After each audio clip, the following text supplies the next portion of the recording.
최근 북한이 신형군함 2대를 공개했거든요. 한 대는 지난 4월에 공개를 했고 다른 한 대는 5월에 공개를 했어요. 여기에는 뭐 최신 기술들이 탑재됐고 전술핵 미사일까지 탑재가 가능하다고 김정은이 열렬히 자랑을 했습니다. 근데 문제는 이 대단한 군함을 공개하는 공식 행사에서 대참사가 일어났죠. 만들어진 배를 바다로 보내는 과정 중에 배가 뒤집혀버린 거예요. 이 자리에는 김정은 국무위원장도 있었거든요. 공개적인 행사에서 망신, 이런 개망신이 어디 있겠어요. 바로 극대노 버튼을 누르더니 야 이 새끼들아 이거 아오지 갈래? 아니 목숨 걸고 똑바로 세워놓을래? 라고 엄포를 놨습니다. 그랬더니 한 달도 안 돼서 똑바로 세워진 모습을 공개했어요. 정말 일반적인 상식으로는 예측이 안 되는 나라인데 북한 김정은의 이러한 체제 우월성 과시는 이재명 정부의 화해 제스처와는 상반된 분위기죠. 자, 그럼 오늘은 이재명 정부가 북한에 대해 어떤 태도를 고수하고 있는지, 또 이에 대한 북한의 반응과 한반도의 미래는 어떻게 될지 싹 다 살펴보겠습니다.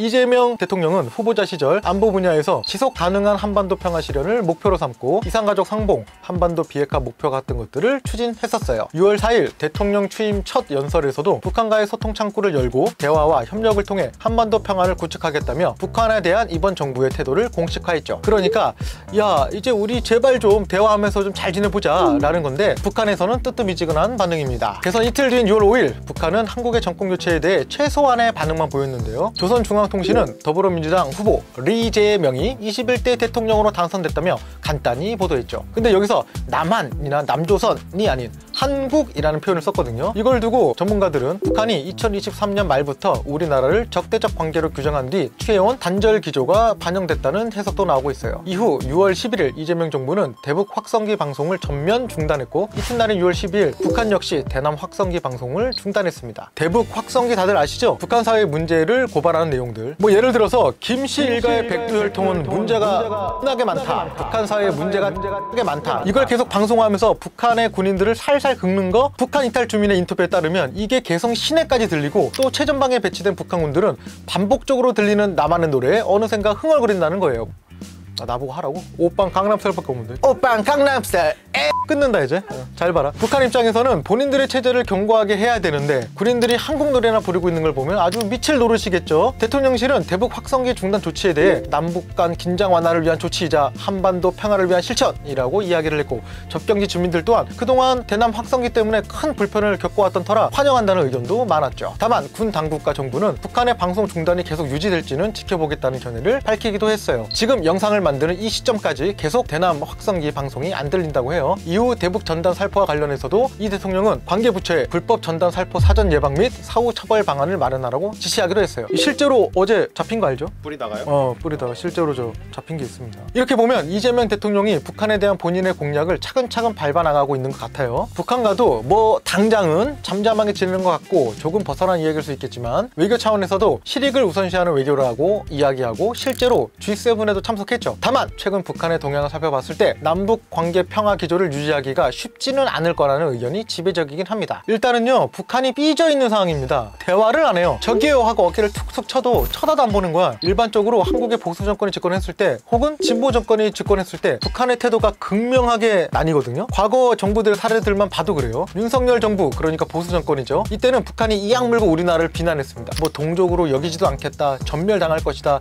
인간 자체가 싫다, 너네가 주적이다, 심지어는요 제발 서로 의식하지 말고 살았으면 한다 까지 이야기를 했어요. 그러니까 계속 옆에서 투덜대는 거예요. 그러니까 당시 정부도 억지력과 압박을 중심으로 둔 강경한 대북 정책을 내세웠죠. 반면 진보인 문재인 정권에서는 대북 포용 정책 기조를 이어가며 상호 신뢰 구축에 주력했거든요. 때문에 세 차례 남북 정상회담과 판문점 선언, 9.19 군사 합의 등을 이끌어냈죠. 하지만 결과적으로는 북한의 일방적인 9.19 군사 합의 파기와 남북 공동 연락 사무소 폭파, 남북 연결도로 및 철도 폭파로 남북 관계는 원점으로 돌아왔어요. 이렇게 되니까 북한이 생각하기에 진보든 보수든 남북관계 개선으로 얻을 실익이 적다고 판단한 것 같아요. 오히려 러시아나 중국과의 대외관계 강화에 주력하고 있는 모습이 강합니다. 또한 대륙간 탄도미사일, 잠수함 개발, 전술 핵무기 개발 등 신형 무기들을 지속적으로 개발하고 있는 모습도 보이고 있어요. 자, 그럼 오늘도 이재명 정부, 앞으로 이재명 정부가 끌고 가야 될 대북 정책에 대한 가능성, 대북 정책이 어떤 식으로 갈 것이다, 또 어떤 결과를 나올 것이다를 챗GPT로 한번 돌려보도록 하겠습니다. 이재명 정부 등장 이후 대한민국과 북한의 관계는 앞으로 어떻게 될 것 같아. 첫 번째로는 DMZ 접경 긴장 완화 시도. 2월 11일 대북 확성기 방송 중단 결정은 긴장 완화의 상징적 조치다라고 되어 있습니다. 대화 복구를 위한 준비 단계를 볼 수 있다. 조건부 실용적 대화 접근. 이재명 정부는 문재인 김대중 정부의 햇볕 정책 기조를 이어받되 뚜렷한 조건 기반의 대화를 강조합니다. 예를 들어 비핵화 조치가 있을 경우 일부 제재 완화 가능성을 열어둡니다 라고 되어 있네요. 그러니까 저도 느끼는 거지만 실용적 대북 정책을 이재명 정부가 할 것이다. 그리고 문재인 정부의 어떤 평화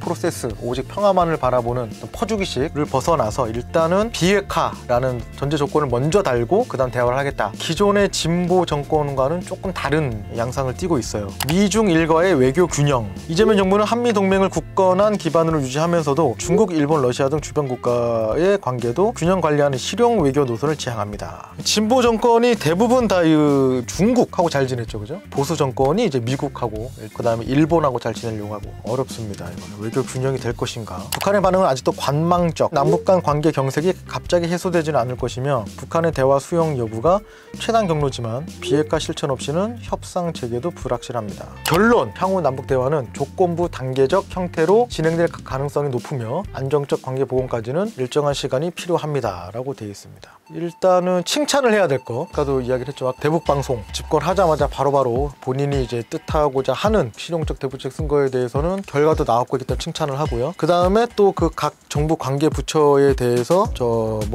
삐라요?